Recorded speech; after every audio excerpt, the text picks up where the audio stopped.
Click on Manage to change any settings within your group. From here you'll be able to change the group name and description and to notify members of these changes. You can change any of the settings that you chose when you created the group. You can change the photo and the cover photo, and you can also choose to invite more members. There is an option to bulk add members to a group. If you need more information on this, to contact us. You can remove the forum if you feel it's no longer necessary, or add a forum if you did not add one at the start. And finally, you can choose to delete your group in its entirety if it's no longer needed or used. You can choose to do this.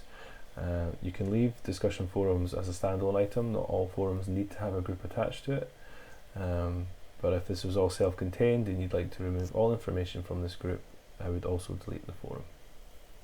If you are the owner of a forum or a group that's quite large, I would recommend getting in touch with us if you'd like to remove it, so that we can check with the members of the group if they are comfortable with this.